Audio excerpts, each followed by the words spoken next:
पंचतंत्र कहानियां खरगोश की चतुराई। किसी घने वन में एक बहुत बड़ा शेर रहता था। वह रोज शिकार पर निकलता और एक ही नहीं, दो नहीं, कई कई जानवरों का काम तमाम देता। जंगल के जानवर डरने लगे कि अगर शेर इसी तरह शिकार करता रहा तो एक दिन ऐसा आएगा कि जंगल में कोई भी जानवर नहीं बचेगा। सारे जंगल में सनसनी फैल गई। शेर को रोकने के लिए कोई न कोई उपाय करना जरूरी था। एक दिन जंगल के सारे जानवर इकट्ठा हुए और इस प्रश्न पर विचार करने लगे। अंत में उन्होंने तय किया कि वे सब शेर के पास जाकर उनसे इस बारे में बात करें। दूसरे दिन जानवरों के एक दल शेर के पास पहुंचा। उनके अपनी ओर आते देख शेर घबरा गया और उसने गरजकर पूछा, क्या बात है? तुम सब यहाँ क्यों आ रहे हो? जानवर दल के नेता ने कहा, महाराज, हम आपके पास निवेदन करने आए हैं। आप राजा हैं और हम आपकी प्रजा। जब आप शिकार करने निकलते हैं तो बहुत जानवर मार डालते हैं। आप सबको खा भी नहीं पाते। इस तरह से हमारी संख्या कम होती जा रही है। अगर ऐसा ही होता रहा तो कुछ ही दिनों में जंगल में आपके सिवाय और कोई भी नहीं बचेगा। प्रजा के बिना राजा भी कैसे रह सकता है? यदि हम सभी मर जाएंगे तो आप भी राजा नहीं रहेंगे। हम चाहते हैं कि आप सदा हमारे राजा बने रहें। आपसे हमारी विनती है कि आप अपने घर पर ही रहा करें। हर रोज स्वयं आपके खाने के लिए एक जानवर भेज दिया करेंगे। इस तरह से राजा और प्रजा दोनों ही चैन से रह सकेंगे। शेर को लगा कि जानवरों की बात में सच्चाई है। उसने पल भर सोचा, फिर बोला, अच्छी बात नहीं है, मैं तुम्हारे सुझाव को मान लेता हूँ। लेकिन याद रखना, अगर किसी भी दिन तुमने मेरे खाने के लिए पूरा भोजन नहीं भेजा तो मैं जितने जानवर चाहूंगा मार डालूंगा। जानवरों के पास तो और कोई चारा नहीं। इसलिए उन्होंने शेर की शर्त मान ली और अपने अपने घर चले गए। उस दिन से हर रोज शेर के खाने के लिए एक जानवर भेजा जाने लगा। इसके लिए जंगल में रहने वाले सब जानवरों में से एक एक जानवर बारी बारी से चुना जाता था। कुछ दिन बाद खरगोशों की बारी भी आ गई। शेर के भोजन के लिए एक नन्हे से खरगोश को चुना गया।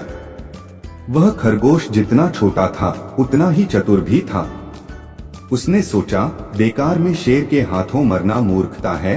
अपनी जान बचाने का कोई न कोई उपाय अवश्य करना चाहिए और हो सके तो कोई ऐसी तरकीब ढूंढनी चाहिए जिसे सभी को इस मुसीबत से सदा के लिए छुटकारा मिल जाए। आखिर उसने एक तरकीब सोच ही निकाली। खरगोश धीरे धीरे आराम से शेर के घर की ओर चल पड़ा। जब वह शेर के पास पहुंचा तो बहुत देर हो चुकी थी।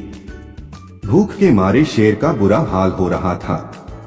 जब उसने सिर्फ एक छोटे से खरगोश को अपनी ओर आते देखा तो गुस्से से बौखला उठा और गरजकर बोला, किसने तुम्हें भेजा है? एक तो पिद्दी जैसे हो, दूसरे इतनी देर से आ रहे हो। जिन बेवकूफों ने तुम्हें भेजा है मैं उन सबको ठीक करूंगा। एक एक का काम तमाम न किया तो मेरा नाम भी शेर नहीं।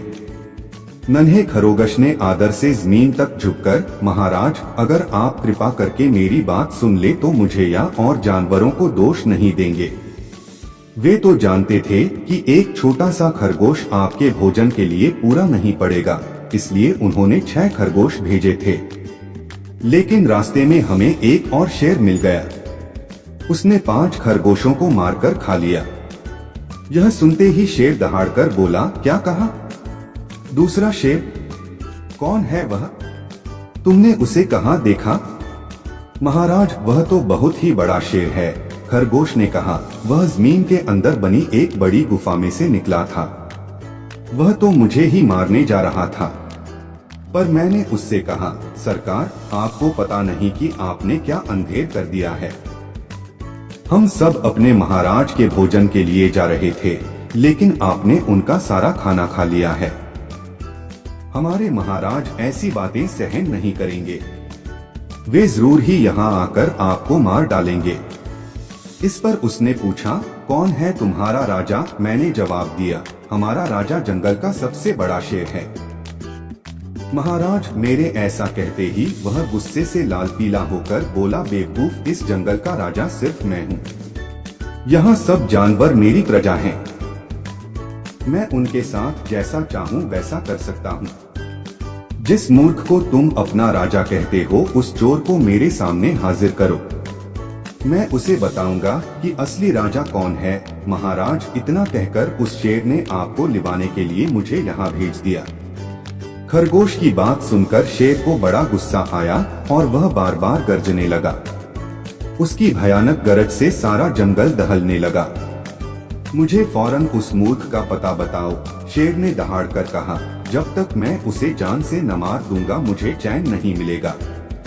बहुत अच्छा महाराज, खरगोश ने कहा, मौत ही उस दुष्ट की सजा है। अगर मैं और बड़ा और मजबूत होता तो मैं खुद ही उसके टुकड़े टुकड़े कर देता। चलो रास्ता दिखाओ, शेर ने कहा। फौरन बताओ किधर चलना है। इधर आइए महाराज, इधर।